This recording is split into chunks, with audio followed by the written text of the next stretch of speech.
What's up, Franky family? We did it. We built BF-01.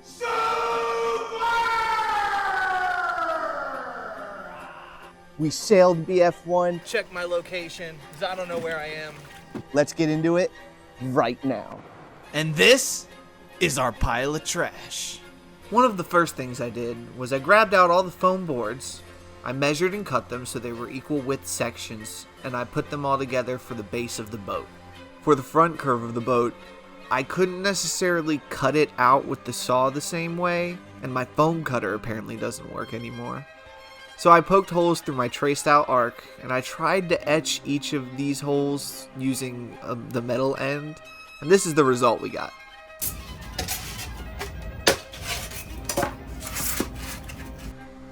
We'll all soon come to find out that later this next process wasn't really worth it.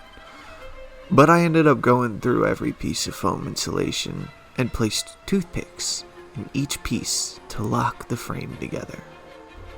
Next, between all the foam boards, I took my hot glue gun and filled up all the crevices with hot glue. Some of the areas were so open that they wouldn't hold the hot glue, so I stuffed little bits of meshy foam into them, and I saturated that foam with hot glue.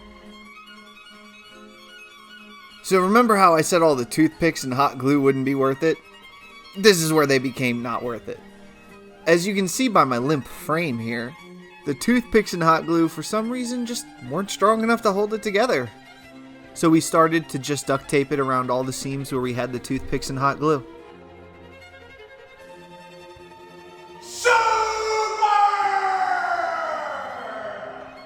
First, for the walls. I wanted to tackle this front curve. I grabbed a box and tried to flatten it out as much as possible to make it easier to mold.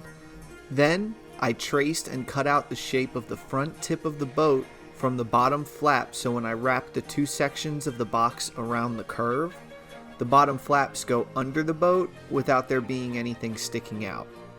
Then I took the box and I cut along the center line of where the tip of the boat was, so I had two equal sides, and worked to flatten out both sections more before I wrapped the curve around the boat. I etched and cut the flaps that would be wrapping under the bottom, so that way I would end up having multiple individual flaps, so that way it would be easier to overlap them together and help fit the curve of the frame to the curve of the cardboard. I pretty much just repeated that same process on the other side. This is where I feel like you can see the flaps on the bottom better, where I wrap them over each other to create the curve.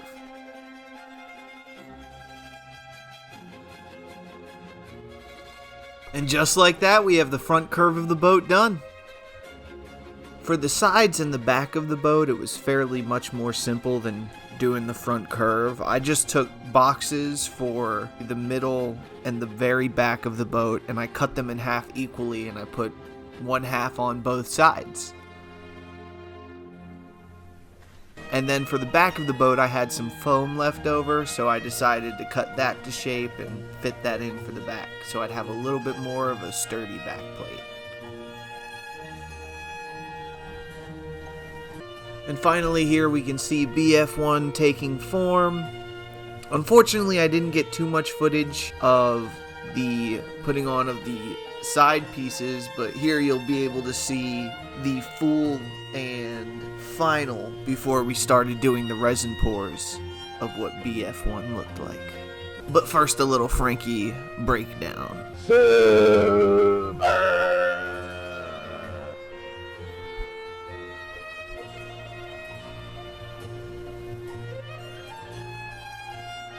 I don't know. Check it out, Franky family! Cola powered. I'm about to...